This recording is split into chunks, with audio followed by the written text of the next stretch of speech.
저는 오말순입니다. 올해 74지죠. 40년을 다닌 공장에서 정리해고 통보를 받은 날 저는 제 인생이 끝났다고 생각했습니다. 그날 아침도 평소처럼 시작됐어요. 새벽 5시에 일어나 밥을 짓고 도시락을 쌌습니다. 40년 동안 한 번도 거르지 않은 습관이었죠. 공장까지 가는 버스 안에서 저는 창밖을 보며 생각했습니다. 오늘도 무사히 그저 무사히 하루를 보내자고요. 공장 정문을 들어서는데 경비 아저씨가 이상하게 쳐다봤어요. 평소와 다른 시선이었습니다. 무언가 알고 있다는 듯한 그런 눈빛이었죠. 저는 고개를 숙이고 빠르게 걸었습니다. 작업복으로 갈아입고 라인에 서려는데 과장이 불렀어요. 오 반장님, 잠깐 사무실로 좀. 반장이라는 호칭이 붙은 지 10년쯤 됐을까요? 사실 반장이라고 해봤자 서류 정리하고 장부 관리하는 게 전부였습니다. 하지만 저는 그 일이 좋았어요. 숫자는 거짓말을 하지 않았으니까요. 사무실 문을 여는데 심장이 뛰었습니다. 이상하게 불안했어요. 안에는 총무부장과 인사팀장이 앉아 있었죠. 앉으세요. 총무부장이 말했습니다. 저는 의자 끝에 조심스럽게 앉았어요. 오 반장님, 40년 동안 고생 많으셨습니다. 과거형이었어요. 고생 많으시다가 아니라 고생 많으셨다. 그 한마디에 모든 게 느껴졌습니다. 회사 사정이 어려워져서요. 구조조정을 할 수밖에 없게 됐습니다. 인사팀장이 서류를 내밀었어요. 저는 그 종이를 받아들지 못했습니다. 손이 떨렸죠. 나이도 있으시고 이제 좀 쉬셔야 하지 않겠습니까? 쉬라고요. 저는 쉬고 싶지 않았어요. 일하고 싶었습니다. 제가 할 수 있는 일이 여기 있었으니까요. 위로금은 규정대로 드리겠습니다. 그리고 이건. 총무부장이 작은 상자를 꺼냈어요. 시계였습니다. 은색 테두리에 검은 가죽줄이 달린 시계였죠. 40년 근속 기념으로 드리는 겁니다. 저는 그 시계를 받았습니다. 무겁더군요. 40년의 무게가 이렇게 가벼운 상자 하나에 담기는구나 싶었어요. 감사합니다. 제가 할 수 있는 말은 그것뿐이었습니다. 저녁에 회식이 있었어요. 저를 위한 송별회라고 했죠. 고깃집이었습니다. 평소엔 가보지도 못할 비싼 곳이었어요. 동료들이 모였습니다. 후배들도 왔죠. 오 반장님, 정말 수고 많으셨어요. 이제 편히 쉬세요. 손주들이랑 시간 보내시면 좋겠네요. 다들 좋은 말들을 했습니다. 하지만 저는 알았어요. 그 말들 뒤에 숨은 진심을요. 이제 쉬세요. 그 말은 이제 그만하세요. 더 이상 필요 없어요라는 뜻이었습니다. 술을 마셨어요. 저는 술을 잘 못합니다. 하지만 그날은 계속 마셨죠. 취하고 싶었어요. 이 기분을 잊고 싶었습니다. 반장님, 진짜 대단하세요. 40년을 한 곳에서 일하시다니. 젊은 과장이 말했습니다. 저는 고개를 끄덕였어요. 요즘 시대엔 상상도 못할 일이죠. 저희는 2년만 다녀도 이직 생각하는데. 웃으며 하는 말이었지만 저는 웃을 수 없었습니다. 40년이 대단한 게 아니었어요. 그냥 갈 곳이 없었을 뿐입니다. 집에 돌아온 건 밤 11시쯤이었어요. 딸이 보낸 문자가 와 있었습니다. 엄마, 내일 우리 집으로 오세요. 짐 싸서 오시면 돼요. 짧은 문장이었습니다. 저는 그 문자를 여러 번 읽었어요. 딸이 저를 받아준다는 게 고마웠습니다. 동시에 두려웠죠. 그날 밤 저는 잠을 이루지 못했습니다. 천장을 보며 생각했어요. 저는 이제 무엇이 될까? 쓸모없는 사람이 되는 걸까? 받은 시계를 꺼내봤습니다. 초침이 째깍째깍 돌아갔어요. 시간은 계속 흘러갔습니다. 저를 기다려주지 않았죠. 새벽에 짐을 쌌어요. 많지 않았습니다. 옷가지 몇 벌, 책 몇 권, 그리고 오래된 장부 공책들이었죠. 저는 평생 장부를 써왔습니다. 공장 자재 관리, 출퇴근 기록, 월급 명세까지 모두 제 손으로 정리했어요. 숫자가 맞아떨어지는 게 좋았습니다. 세상에서 가장 정직한 게 숫자였으니까요. 딸의 집은 신도시에 있었습니다. 아파트 30층이었죠. 엘리베이터를 타고 올라가는데 귀가 멍했어요. 높은 곳이 익숙하지 않았습니다. 초인종을 눌렀습니다. 딸 오세빈이 문을 열었어요. 엄마 오셨어요. 반갑다는 말은 없었습니다. 그저 확인하는 말투였죠. 저는 짐을 들고 안으로 들어갔습니다. 신발 여기 두시고 슬리퍼 신으세요. 딸이 가리킨 곳에 슬리퍼가 놓여 있었어요. 새 슬리퍼였습니다. 저를 위해 준비한 거겠죠. 저는 감사했습니다. 거실은 넓었어요. 깨끗하고 정돈되어 있었죠.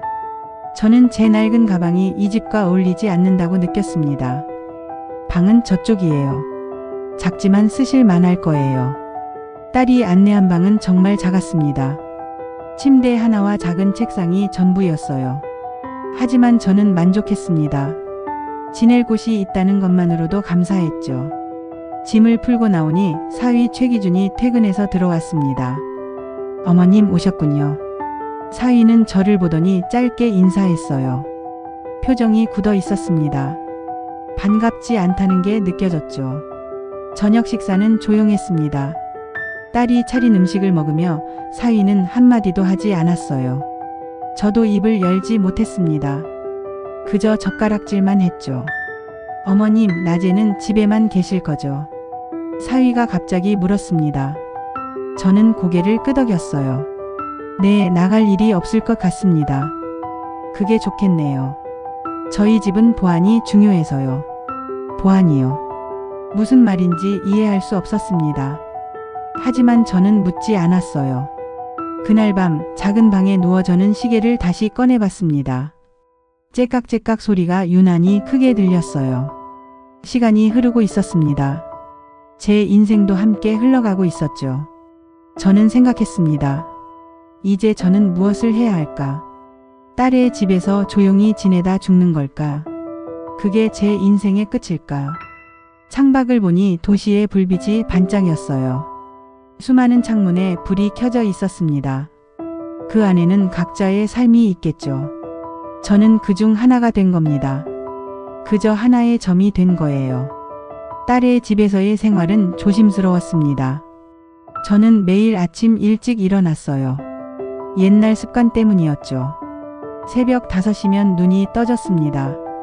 조용히 방문을 열고 거실로 나갔어요. 부엌에서 물을 마시려는데 냉장고 소리가 유난히 크게 들렸습니다. 사위를 깨울까봐 걱정됐죠. 커피를 끓이고 싶었지만 참았어요. 커피 향이 퍼지면 민폐가 될 것 같았습니다.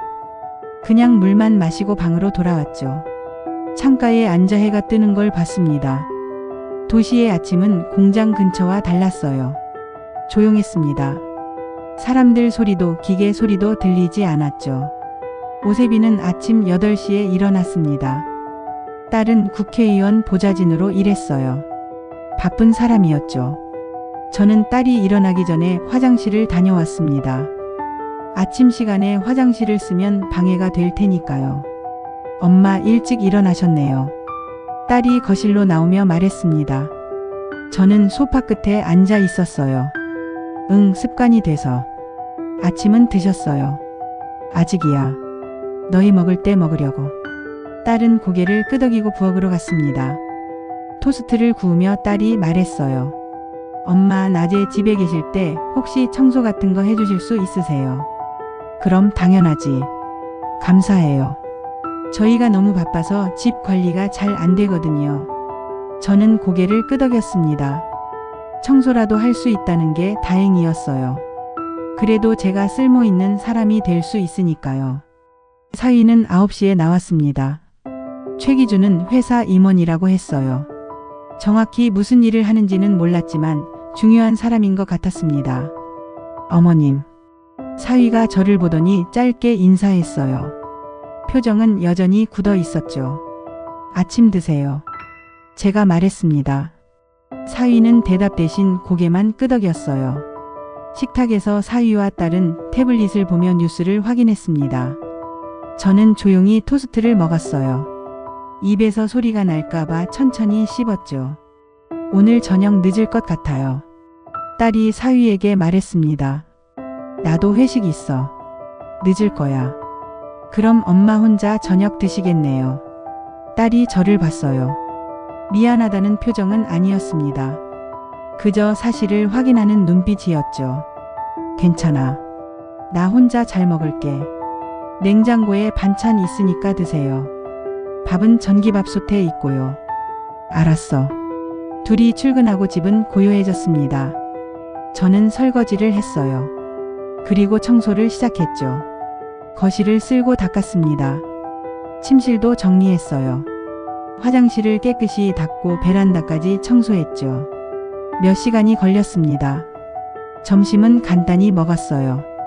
냉장고에 있던 반찬으로 혼자 밥을 먹었죠. TV를 켜고 싶었지만 참았습니다. 혹시나 뭔가 망가뜨릴까 봐 두려웠어요. 오후에는 방에 앉아 있었습니다. 창밖을 보거나 오래된 장부를 꺼내보거나 했죠. 시간이 천천히 갔어요. 저녁이 됐습니다. 저는 혼자 밥을 먹었어요. 조용한 식탁이었습니다. 젓가락 소리만 들렸죠. 밤 9시쯤 딸이 들어왔습니다. 엄마 저녁 드셨어요? 응, 먹었어. 너는? 저도 밖에서 먹었어요. 피곤하니까 먼저 들어갈게요. 딸은 방으로 들어갔습니다. 인사도 짧았어요. 사위는 11시에 왔습니다. 술 냄새가 났어요. 최기준은 저를 보더니 아무 말 없이 방으로 들어갔죠. 저는 작은 방으로 돌아왔습니다. 침대에 누워 천장을 봤어요. 이게 제 하루였습니다. 아침에 일어나 청소하고 혼자 밥 먹고 조용히 시간을 보내고 잠드는 것. 일주일이 지났습니다. 매일이 똑같았어요. 저는 유령처럼 살았죠. 소리 내지 않고 눈에 띄지 않게 그저 존재만 하는 사람으로요. 어느 날 저녁 사위가 일찍 들어왔습니다. 딸도 함께 있었어요. 둘이 거실에서 이야기하고 있었죠. 저는 방에 있었지만 문틈으로 소리가 들렸습니다. 언제까지 이렇게 있으실 건데? 사위의 목소리였어요. 기준아, 그래도 우리 엄마인데. 알아. 하지만 우리도 생활이 있잖아. 불편해. 조금만 참아줘. 어머니도 적응하시면 나아지실 거야. 적응의 문제가 아니야. 우리 집 정책상 부모님 동거는 곤란해. 정책이라는 단어가 칼처럼 꽂혔습니다. 저는 정책에 어긋나는 존재였어요. 딸이 한숨 쉬는 소리가 들렸습니다. 알았어. 내가 엄마랑 얘기해 볼게. 저는 침대에 앉아 손을 꽉 쥐었어요. 몸이 떨렸습니다. 화가 났지만 울 수도 없었죠. 다음 날 딸이 말했습니다. 엄마, 혹시 경로식당 같은데 다녀보시는 게 어때요? 경로식당. 네. 거기 가시면 또래분들도 만나시고 식사도 하시고 좋잖아요. 딸은 웃으며 말했지만 저는 알았어요. 집에서 내보내고 싶다는 거였죠. 알았어. 알아볼게. 엄마, 오해하지 마세요. 그냥 엄마가 심심하실까봐. 저는 대답하지 않았습니다.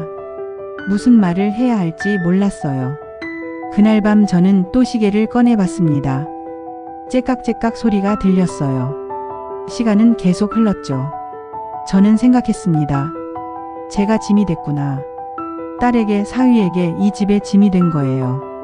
경로식당을 다니기 시작한 건 그 다음 주부터였습니다. 아침에 일어나 씻고 외출 준비를 했어요. 딸이 알려준 곳이었죠. 버스를 타고 30분쯤 가야 했습니다. 동사무소 근처에 있는 식당이었어요. 들어서니 어르신들이 줄을 서 있었습니다. 처음 오셨어요. 자원봉사자가 물었습니다. 젊은 여자였어요. 네, 처음입니다. 신분증 가져오셨나요? 여기 있습니다. 제 신분증을 보여줬습니다. 자원봉사자는 명단에 제 이름을 적었어요. 식사 시간은 11시부터 1시까지예요. 오셔서 번호표 받으시면 됩니다. 감사합니다. 저는 줄을 섰습니다. 앞뒤로 할머니, 할아버지들이 계셨어요. 다들 말이 없었습니다. 배식을 받아 자리에 앉았습니다.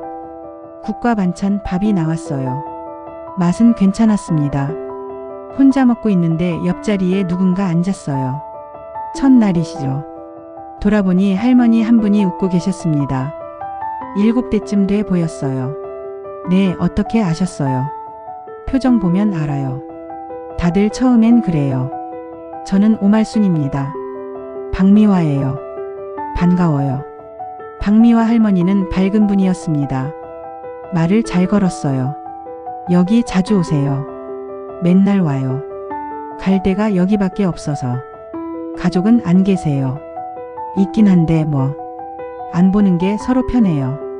박미화 할머니는 웃으며 말했습니다. 쓸쓸한 웃음이었어요. 세상이 그래요. 늙으면 짐이 되는 거.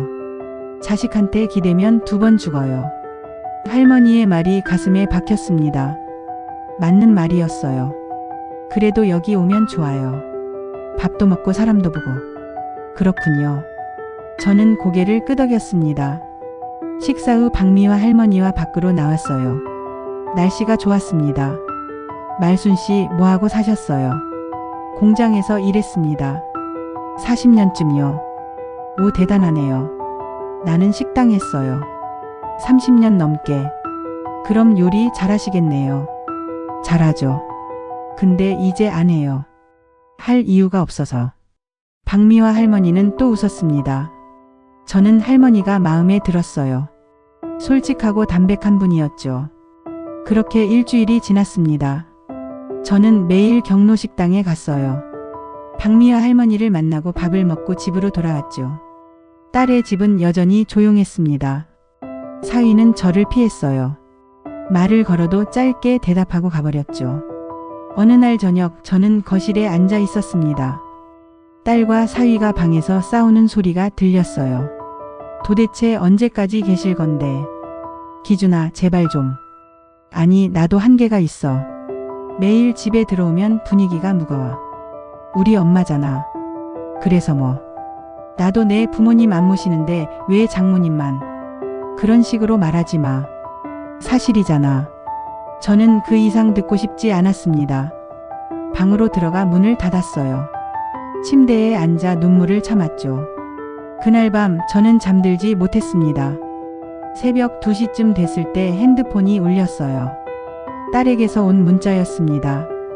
엄마 미안해요. 내일 얘기 좀 해요. 저는 답장하지 않았습니다. 무슨 말을 해야 할지 몰랐어요. 다음날 아침 딸이 일찍 나왔습니다. 표정이 어두웠어요. 엄마 앉으세요. 저는 소파에 앉았습니다.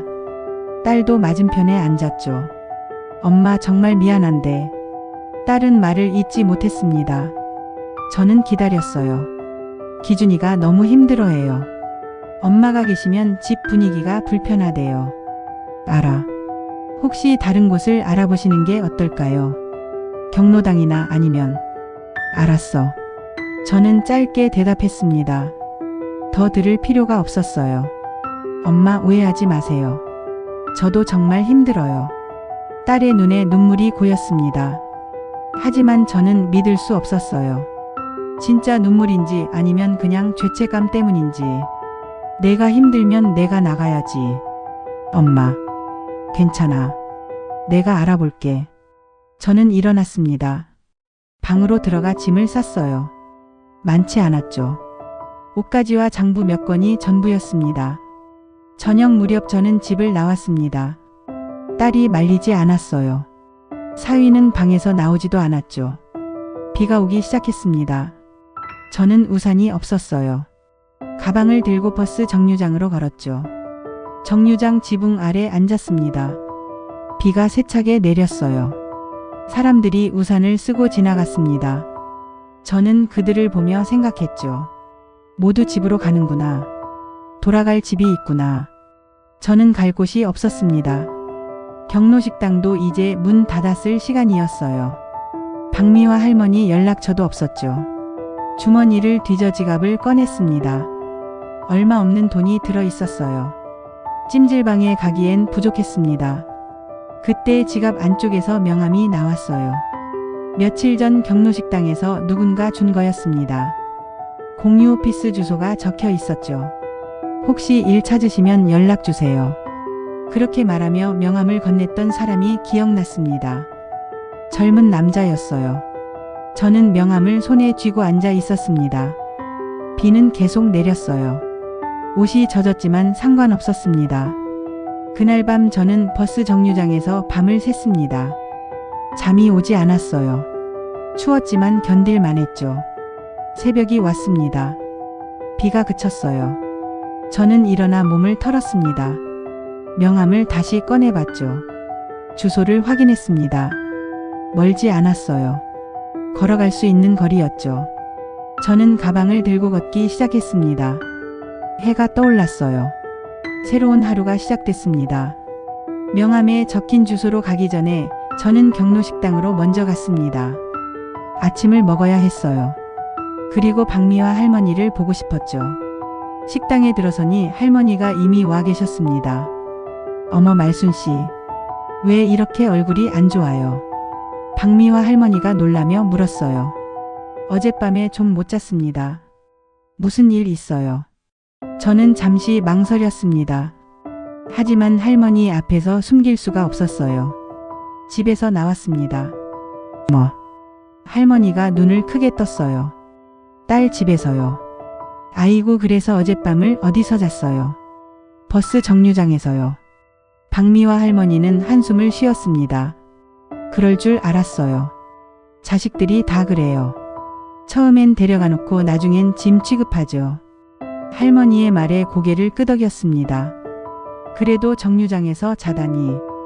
왜 나한테 전화 안 했어요? 연락처를 몰라서요. 아이고 이 사람아. 지금이라도 줄게요. 받아요. 박미화 할머니는 핸드폰 번호를 알려줬습니다. 저는 제 핸드폰에 저장했어요. 이제 뭐 할 거예요? 명함을 하나 받았습니다. 일 찾으시면 연락하라고. 명함. 어디서요? 여기서요. 며칠 전에 누가 줬어요? 저는 명함을 꺼내 보여줬습니다. 박미화 할머니가 들여다봤어요. 공유 오피스라. 뭐 하는 데예요? 잘 모르겠습니다. 가보려고요. 혼자 가요. 네, 같이 갈까요? 내가 같이 가주지. 할머니의 제안에 고마웠습니다. 괜찮으시겠어요? 뭐가? 나도 심심한데 딱 좋지. 우리는 식사를 하고 함께 나왔습니다. 날씨가 맑았어요. 주소를 보며 길을 찾았습니다. 지하철을 타고 새 정거장을 갔어요.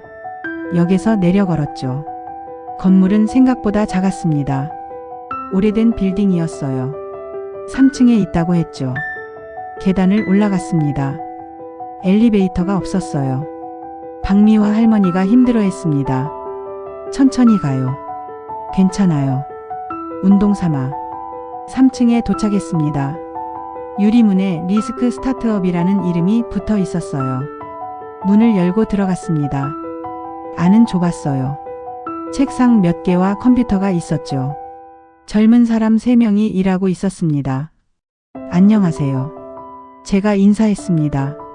한 명이 고개를 들었어요. 네, 무슨 일이세요? 명함을 받아서 왔습니다. 저는 명함을 내밀었어요. 그 사람이 명함을 보더니 고개를 끄덕였습니다. 아, 맞다. 제가 드렸어요. 혹시 일 찾으시나요? 네, 그런데. 잠깐만요. 웃어가. 그 사람이 안쪽을 불렀습니다. 책상 뒤에서 한 남자가 나왔어요. 30대 후반쯤 돼 보였습니다. 뭐야? 이분이 명함 받고 오셨대. 진우석이라는 남자가 저를 봤습니다. 어르신 일 찾으세요. 네, 그런데 제가 할 수 있는 게 있을지 모르겠습니다. 뭐 하셨어요? 공장에서 40년 일했습니다. 장부 정리하고 자재 관리하고. 장부요. 진우석의 눈이 반짝였습니다. 혹시 격리 일 해보셨어요? 비슷한 거 했습니다. 출퇴근 기록하고 월급 명세 만들고 자재 재고 관리하고. 우리 회사 재무가 엉망인데. 진우석이 책상으로 가서 서류 뭉치를 가져왔어요. 엉망진창이었습니다. 영수증, 계산서, 명세서가 뒤섞여 있었죠. 이거 좀 정리할 수 있으세요? 저는 서류를 들여다봤습니다. 복잡해 보였지만 제가 할 수 있는 일이었어요. 해볼 수 있을 것 같습니다. 정말요? 네, 시간 좀 주시면요. 좋아요. 그럼 일단 한번 해보세요. 급하진 않아요. 진우석이 책상 하나를 비워줬습니다. 저는 앉아서 서류를 펼쳤어요. 박미화 할머니가 옆에서 지켜봤습니다. 말순 씨 할 수 있겠어요. 해봐야죠. 저는 서류를 분류하기 시작했습니다. 영수증은 영수증끼리, 계산서는 계산서끼리 모았어요. 날짜별로 정리했죠. 2시간쯤 지났을 때 진우석이 다가왔습니다. 어떻게 되세요? 거의 다 됐습니다. 저는 정리한 서류를 보여줬어요. 날짜 순으로 항목별로 깔끔하게 분류돼 있었죠. 와, 대박. 진우석이 놀랐습니다. 이거 진짜 깔끔하네요. 우리가 몇 달 동안 못했던 건데 장부도 만들어 드릴까요? 장부요? 네, 입출금 내역이랑 지출 내역을 정리한 거요. 그거 해주시면 정말 좋죠. 저는 종이를 꺼내 장부를 만들기 시작했습니다. 항목을 나누고 날짜를 적고 금액을 계산했어요. 익숙한 일이었습니다. 옛날 공장에서 하던 일이 떠올랐어요. 매일 장부를 쓰고 숫자를 맞추던 그 시간들이요. 오후 4시쯤 됐을 때 장부가 완성됐습니다. 깔끔하게 정리된 장부였어요. 다 됐습니다. 진우석이 달려왔습니다. 장부를 보더니 입을 벌렸어요. 이게 진짜 완벽한데요. 감사합니다. 아니, 제가 감사하죠. 어르신, 혹시 여기서 계속 일하실 수 있으세요? 저를요? 네. 우리 회사 재무 담당이 필요해요. 월급은 많이 못 드리지만 얼마나 주실 건데요? 한 100만 원 정도요. 주 3일만 나오시면 돼요. 100만 원. 적은 돈이었지만 저에겐 큰 돈이었습니다. 하겠습니다. 정말요? 감사합니다. 진우석이 악수를 청했어요. 저는 손을 잡았습니다. 따뜻한 손이었죠. 박미화 할머니가 웃으며 말했습니다. 말순 씨, 잘 됐네요. 네, 할머니. 우리는 오피스를 나왔습니다. 계단을 내려가며 박미화 할머니가 물었어요. 이제 어쩔 거예요? 잘 곳은 모르겠습니다. 일단 찜질방이라도 가야죠. 우리 집으로 올래요? 네. 나 혼자 사는데 방 하나 비어 있어요. 거기서 지내요. 저는 할머니를 봤습니다. 눈물이 날 것 같았어요. 괜찮으시겠어요? 뭐가? 나도 심심한데 딱 좋지. 감사합니다. 감사는요. 우리 같이 살아요. 박미화 할머니의 집은 작은 원룸이었습니다. 하지만 따뜻했어요. 저는 그날 밤 오랜만에 편히 잤습니다. 리스크 스타트업에서 일하기 시작한 지 한 달쯤 됐을 때였습니다. 저는 주 3일 출근했어요. 월, 수, 금요일이었죠. 회사 재무를 정리하는 일이었습니다. 영수증을 모으고 장부를 쓰고 입출금을 확인했어요. 어렵지 않은 일이었죠. 직원들은 친절했습니다. 진우석은 매일 인사했어요. 다른 직원들도 저를 존중해줬죠. 말순 반장님, 커피 드릴까요? 아니야, 괜찮아. 반장님, 이거 좀 봐주실 수 있으세요? 그들은 저를 반장님이라고 불렀습니다. 처음엔 어색했어요. 하지만 이제 익숙해졌죠. 어느 금요일 오후였습니다. 저는 장부를 정리하고 있었어요. 컴퓨터 화면을 보며 숫자를 확인하고 있었죠. 그때 진우석이 다가왔습니다. 반장님, 메일 하나 확인해 주실 수 있으세요? 메일요? 네, 회계 관련 메일인데 제가 잘 모르겠어서요. 진우석이 컴퓨터를 보여줬습니다. 메일이 열려 있었어요. 제목은 재무제표 검토 요청이었습니다. 발신자는 투자사였죠. 이거 뭔지 아세요? 저는 메일을 읽어봤습니다. 투자사에서 회사 재무제표를 검토하고 싶다는 내용이었어요. 투자 심사를 위한 거였죠. 투자 받으려고 하세요? 네, 신청했는데 답이 없어서 포기했다고 생각했거든요. 이거 중요한 메일이에요. 그래요. 재무제표를 만들어야 해요. 재무제표요. 진우석이 당황했습니다. 그게 뭐예요? 회사 돈이 어떻게 움직이는지 보여주는 문서예요. 자산, 부채, 자본, 수익, 비용을 정리한 거죠. 만들 수 있으세요? 한번 해볼게요. 저는 장부를 꺼냈습니다. 그동안 정리한 내용들이 있었어요.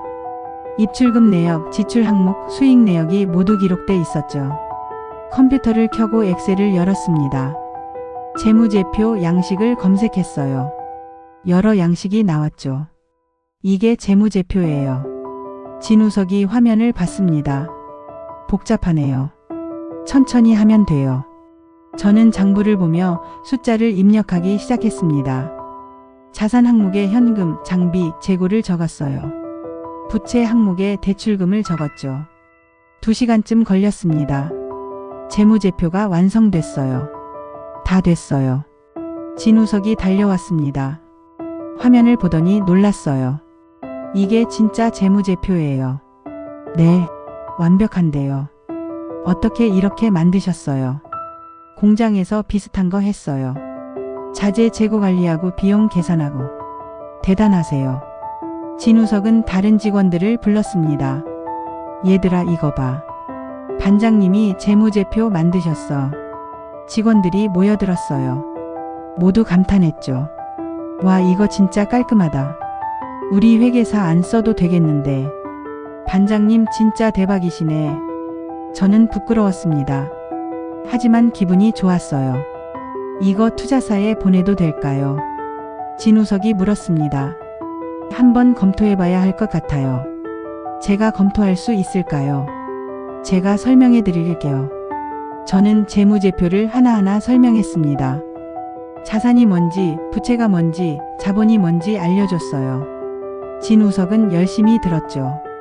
이해됐어요. 그럼 보내보세요. 진우석은 메일을 작성했습니다. 재무제표를 첨부하고 정중한 문장으로 답장을 썼어요. 보냈습니다. 잘 됐네요. 저는 안도했습니다. 다음 주 월요일이었습니다. 저는 출근해서 자리에 앉았어요. 진우석이 흥분한 얼굴로 달려왔죠. 반장님 대박이에요. 무슨 일이에요? 투자사에서 연락 왔어요. 다음 주에 미팅하자고요. 정말요? 네. 재무제표를 보고 깜짝 놀랐대요. 스타트업 치고 관리가 잘 돼 있다고. 저는 웃었습니다. 잘 됐네요. 다 반장님 덕분이에요. 아니에요. 제가 한 건 별로 없어요. 아니에요. 반장님 없었으면 우리 이거 못했어요. 진우석은 진심으로 말하고 있었습니다. 저는 그 말이 감사했어요. 미팅 날이 다가왔습니다. 진우석은 준비에 여념이 없었어요. 발표 자료를 만들고 사업 계획서를 정리했죠. 반장님 미팅에 같이 가주실 수 있으세요? 저요. 네. 재무 담당이시잖아요. 제가 가도 될까요? 당연하죠. 미팅 당일 저는 긴장했습니다. 정장을 차려입었어요. 박미화 할머니가 빌려준 옷이었죠. 잘 다녀와요. 네, 할머니. 투자사 사무실은 큰 빌딩에 있었습니다. 20층이었어요. 엘리베이터를 타고 올라갔죠. 회의실에 들어서니 3명이 앉아 있었습니다. 투자 심사역들이었어요. 안녕하세요. 진우석이 인사했습니다. 저도 고개를 숙였어요. 앉으세요. 우리는 자리에 앉았습니다. 진우석이 발표를 시작했어요. 사업 아이템, 시장 분석, 수익 모델을 설명했죠. 심사역들이 질문했습니다. 재무 관리는 누가 하십니까? 진우석이 저를 가리켰습니다. 이분이 하십니다. 저희 재무 담당이세요. 심사역들이 저를 봤어요. 놀란 표정이었습니다. 어르신이 재무 담당이시라고요. 네, 제가 대답했습니다. 경력이 어떻게 되십니까? 공장에서 40년 일했습니다. 장부 정리하고 자재 관리했어요. 그래서 이렇게 깔끔한 재무제표가 나온 거군요. 심사역 한 명이 웃었습니다. 인상적입니다. 스타트업에서 이 정도 재무관리 보기 드문데. 감사합니다. 미팅은 잘 끝났습니다. 심사역들은 만족스러운 표이였어요. 긍정적으로 검토하겠습니다. 밖으로 나오니 진우석이 소리쳤습니다. 됐어요. 됐어. 아직 모르잖아요. 아니에요. 저 표정 보셨죠? 거의 확정이에요. 진우석은 기뻐했습니다. 저도 기분이 좋았어요. 일주일 후 투자가 확정됐습니다. 5천만 원이었어요. 회사는 활기를 띠었죠. 반장님 덕분입니다. 아니에요. 우석 씨가 잘하신 거예요. 아니에요. 반장님이 재물을 잡아주셔서 가능했어요. 저는 행복했습니다. 제가 쓸모 있는 사람이라는 게 느껴졌어요.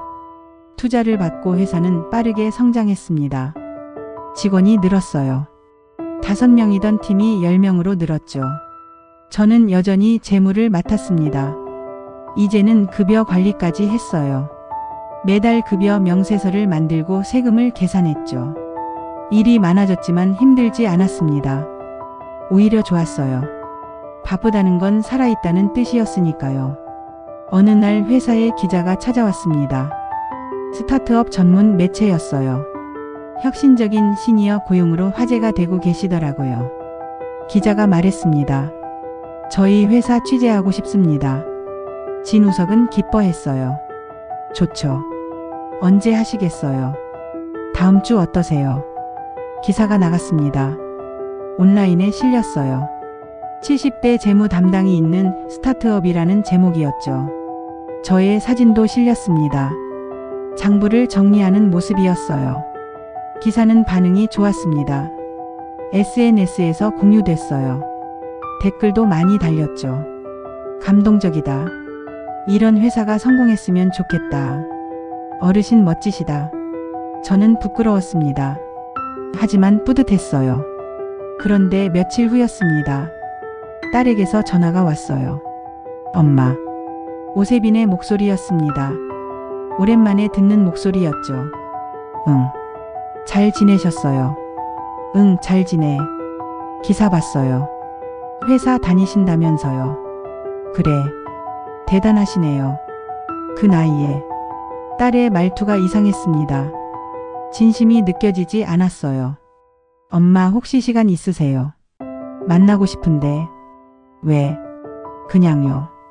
오랜만에 밥이라도 같이 먹어요. 저는 거절하고 싶었습니다. 하지만 궁금했어요. 왜 갑자기 연락했는지. 알았어.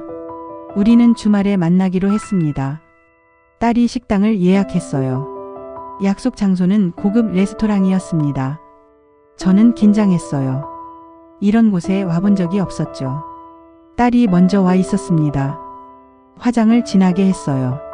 옷도 비싼 걸 입고 있었죠. 엄마 여기 앉으세요. 딸이 웃으며 말했습니다. 어색한 웃음이었어요. 메뉴 보세요. 제가 살게요. 응. 음식을 주문하고 기다렸습니다. 침묵이 흘렀어요. 엄마 요즘 어떻게 지내세요? 응, 잘 지내. 회사는 괜찮으세요? 응, 좋아. 그래도 힘드시죠? 그 나이에 일하시는 게. 아니야. 괜찮아.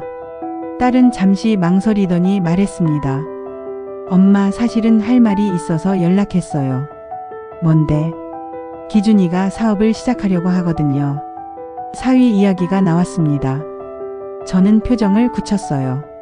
그래서 자금이 필요한데 엄마가 계신 회사가 요즘 잘 되고 있잖아요.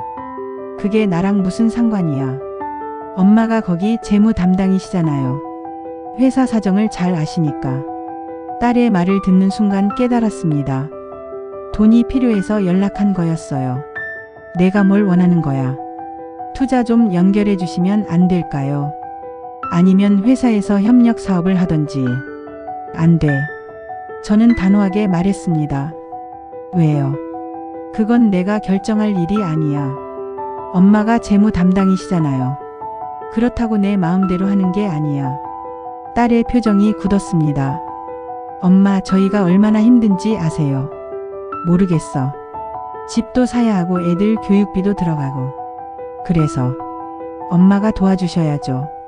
저는 어이가 없었습니다. 나를 내쫓았잖아. 엄마 그건 오해예요. 오해가 아니야. 너희가 나한테 나가라고 했어. 그때는 상황이 그랬어요.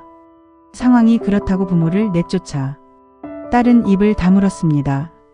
이제 내가 필요하니까 찾아온 거지. 엄마, 괜찮아. 이해해. 세상이 그런 거니까. 저는 일어났습니다. 밥값은 내가 내. 엄마 화내지 마세요. 화내는 거 아니야. 그냥 실망했어. 저는 식당을 나왔습니다. 딸이 따라오지 않았어요. 회사로 돌아왔습니다. 진우석이 물었어요. 반장님 괜찮으세요? 안색이 안 좋으신데. 괜찮아요. 좀 피곤해서. 쉬세요. 저는 자리에 앉아 생각했습니다. 딸이 변한 게 아니었어요. 원래 그랬던 거죠. 저를 필요할 때만 찾는 사람이었습니다. 며칠 후 이상한 일이 생겼습니다. 회사 계좌에서 돈이 빠져나간 거예요. 반장님, 이거 뭐예요? 진우석이 장부를 보며 물었습니다. 뭔데요? 여기 300만 원이 나갔는데 항목이 없어요. 저는 장부를 확인했습니다. 정말 300만 원이 출금돼 있었어요. 이상하네요. 제가 처리한 게 아닌데. 그럼 누가 했어요? 우리는 은행에 확인했습니다. 출금 내역을 조회했어요. 협력업체 대금이라고 나와 있네요. 협력업체요. 우리 협력업체가 어디 있어요? 진우석이 당황했습니다. 저는 출금 승인자를 확인했어요. 사위 최기준의 이름이 있었습니다. 이게 뭐예요? 누군지 아세요? 제 사위예요. 사위요. 진우석이 놀랐습니다. 어떻게 된 거예요? 모르겠어요. 제가 알아볼게요. 저는 딸에게 전화했습니다. 세빈아, 엄마, 기준 씨가 우리 회사 돈을 빼갔어. 네, 뭐라고? 협력 사업 대금이에요. 무슨 협력 사업? 엄마가 도와주신 회사잖아요. 당연히 저희한테도 몫이 있어야죠. 저는 할 말을 잃었습니다. 세빈아, 이건 범죄야. 범죄까지는 아니죠. 가족이잖아요. 가족이라고 이러면 안 돼. 엄마도 우리 가족이잖아요. 당연히 도와주셔야죠. 딸의 목소리는 차가웠습니다. 돈 돌려줘. 안 돼요. 이미 썼어요. 뭐? 엄마 화내지 마세요. 나중에 갚을게요. 딸은 전화를 끊었습니다. 저는 진우석에게 모든 걸 말했습니다. 고소해야 할 것 같아요. 진우석이 말했습니다. 제 딸이에요. 그래도 이건 범죄예요. 알아요. 하지만 저는 망설였습니다. 딸을 고소한다는 게 쉽지 않았어요. 일단 돌려받을 방법을 찾아봅시다. 네. 하지만 사위는 연락을 받지 않았습니다. 딸도 전화를 끊었어요. 저는 자료를 모으기 시작했습니다. 출금 내역, 승인 기록, 통화 녹음까지 모았죠. 이거면 증거가 될 거예요. 진우석이 말했습니다. 경찰에 신고할게요. 잠깐만요. 저는 마지막으로 딸에게 연락했습니다. 문자를 보냈어요. 세빈아, 마지막으로 묻는다. 돈 돌려줄 거야. 답장이 왔습니다. 엄마, 이해해 주세요. 저희도 살아야 해요. 저는 결심했습니다. 신고합시다. 진우석이 고개를 끄덕였습니다. 경찰서에 신고하러 가는 길이었습니다. 저는 서류 가방을 꽉 쥐고 있었어요. 손이 떨렸죠. 반장님 괜찮으세요? 진우석이 물었습니다. 응, 괜찮아. 하지만 괜찮지 않았습니다. 제 딸을 신고한다는 게 믿기지 않았어요. 경찰서에 도착했습니다. 민원실로 들어갔어요. 무슨 일로 오셨습니까? 경찰이 물었습니다. 횡령 신고하러 왔습니다. 저는 서류를 꺼냈어요. 출금 내역, 통장 사본, 녹음 파일이 담긴 USB까지 제출했죠. 피해 금액이 얼마입니까? 300만 원입니다. 가해자는 누구입니까?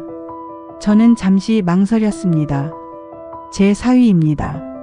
경찰이 저를 봤어요. 놀란 표정이었죠. 가족이십니까? 네. 합의하실 생각은 없으십니까? 시도했습니다. 하지만 거부당했어요.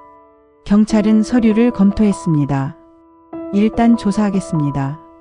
연락드리겠습니다. 감사합니다. 경찰서를 나왔습니다. 진우석이 말했어요. 잘하셨어요. 그럴까? 당연하죠. 잘못은 잘못이에요. 저는 고개를 끄덕였습니다. 며칠 후 딸에게서 전화가 왔습니다. 엄마 정말 신고하신 거예요. 목소리가 떨리고 있었어요. 응. 어떻게 그러실 수 있어요? 어떻게 그럴 수 있냐고.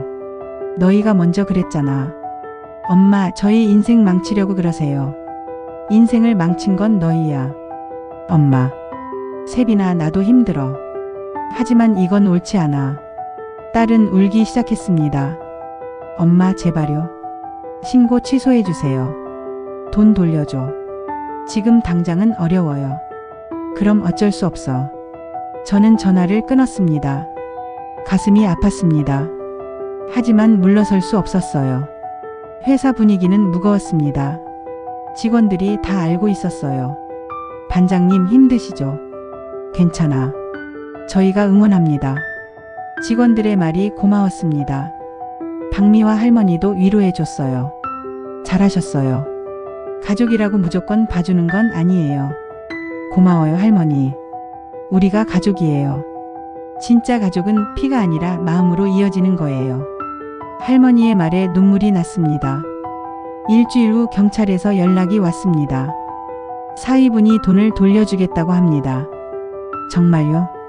네. 합의하시겠습니까? 저는 망설였습니다. 합의하겠습니다. 알겠습니다. 돈이 돌아왔습니다. 전액이었어요. 저는 진우석에게 돈을 건넸죠. 반장님 고생하셨어요. 아니야. 이제 끝난 거죠. 응, 끝났어. 하지만 정말 끝난 건 아니었습니다. 마음속엔 상처가 남았어요. 그날 저녁 딸에게서 마지막 문자가 왔습니다. 엄마, 다시는 연락하지 마세요. 저도 연락 안 할게요. 저는 답장하지 않았습니다. 할 말이 없었어요. 침대에 누워 천장을 봤습니다. 딸을 잃었구나 싶었어요. 하지만 동시에 자유로웠습니다. 이제 더 이상 눈치 보지 않아도 됐으니까요. 다음날 출근했습니다. 직원들이 박수를 쳤어요. 반장님 수고하셨습니다. 고생하셨어요. 저는 감동했습니다. 진우석이 말했습니다. 반장님, 저희가 준비한 게 있어요. 뭔데? 직원들이 케이크를 들고 나왔습니다. 촛불이 켜져 있었어요. 반장님을 위한 파티예요. 고마워요. 우리는 케이크를 먹으며 이야기했습니다. 웃고 떠들고 행복했어요. 반장님, 저희한테 가족이에요. 나도 너희가 가족이야.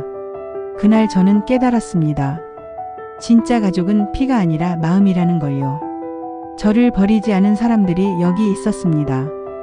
그들이 제 가족이었어요. 사건이 마무리되고 몇 달이 지났습니다. 회사는 계속 성장했어요. 직원이 20명으로 늘었죠. 투자도 추가로 받았습니다. 이번엔 3억 원이었어요. 회사는 안정됐습니다. 어느 날 진우석이 제안했습니다. 반장님, 제가 하고 싶은 일이 있어요. 뭔데? 반장님 같은 시니어 분들을 위한 플랫폼을 만들고 싶어요. 플랫폼. 네. 일하고 싶은 어르신들과 회사를 연결하는 거예요. 저는 생각했습니다. 좋은 아이디어였어요. 저도 돕고 싶어요. 정말요? 응. 나 같은 사람들이 많을 거야. 그럼 같이 해요. 우리는 새로운 사업을 시작했습니다. 이름은 시니어 인력 매칭 플랫폼이었어요. 웹사이트를 만들었습니다.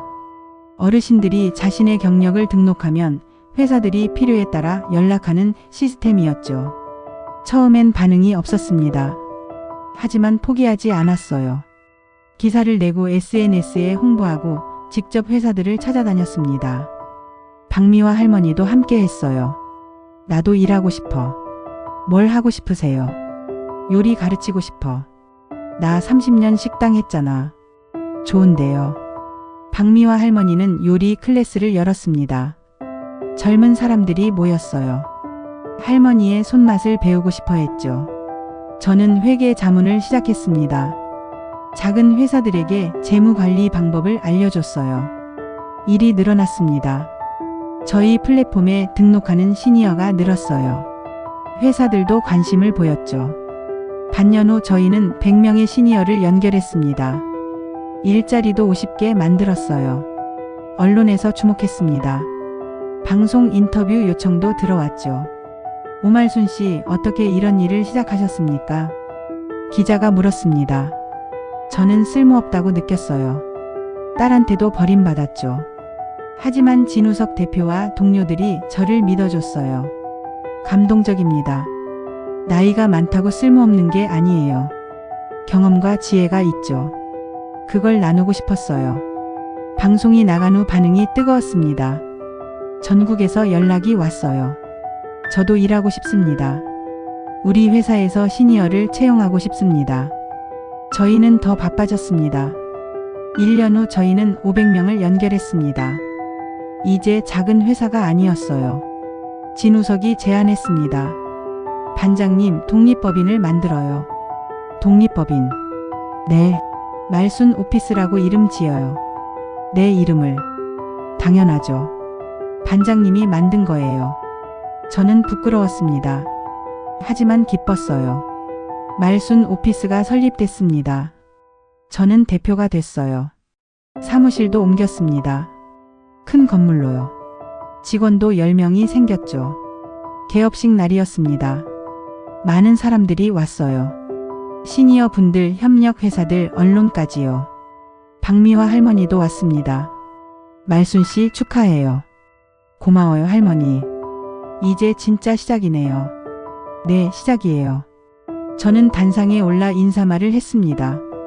저는 74세 인생 2막을 시작했습니다. 쓸모없다고 느꼈던 제가 이제 누군가에게 도움이 되는 사람이 됐어요. 사람들이 박수를 쳤습니다. 나이는 숫자일 뿐입니다. 중요한 건 의지와 열정이에요. 저희 말순 오피스는 모든 시니어의 새로운 시작을 응원합니다. 박수가 터져 나왔습니다. 행사가 끝나고 저는 새 사무실을 둘러봤습니다. 제 책상이 있었어요. 명패도 있었죠. 대표 오말순. 저는 그 명패를 쓰다듬었습니다. 믿기지 않았어요. 창밖을 봤습니다. 도시가 보였어요. 수많은 사람들이 살아가는 곳이었죠. 그중 저도 하나였습니다. 하지만 이제 그냥 하나의 점이 아니었어요. 빛나는 점이었습니다. 퇴직 선물로 받았던 시계를 꺼냈습니다. 째깍째깍 소리가 들렸어요. 시간은 계속 흘렀습니다. 하지만 이제 두렵지 않았어요. 시간은 제 편이었으니까요. 경험으로, 지혜로, 가치로 쌓여가는 시간이었습니다. 다음 날 아침 저는 새 구두를 신었습니다. 박미화 할머니와 함께 산 구두였어요. 오늘이 진짜 첫 출근이네요. 할머니가 웃으며 말했습니다. 네, 진짜 출근이에요. 멋져요, 대표님. 할머니도 멋져요. 우리는 함께 사무실로 향했습니다. 버스를 타고 지하철을 갈아타고 건물에 도착했어요. 엘리베이터 버튼을 눌렀습니다. 5층이었죠. 문이 열렸습니다. 말순 오피스라는 간판이 보였어요. 안으로 들어갔습니다. 직원들이 인사했어요. 대표님, 안녕하세요. 응, 안녕. 제 책상에 앉았습니다. 컴퓨터를 켰어요. 메일이 와 있었습니다. 일감 의뢰, 인터뷰 요청, 협력 제안이었죠. 저는 미소 지었습니다. 바쁜 하루가 시작됐어요. 하지만 행복했습니다. 저는 이제 알았어요. 인생은 끝난 게 아니었습니다. 쓸모없어진 게 아니었어요. 그저 새로운 시작이었죠. 74세 새로운 시작. 말순의 인생 2막이었습니다.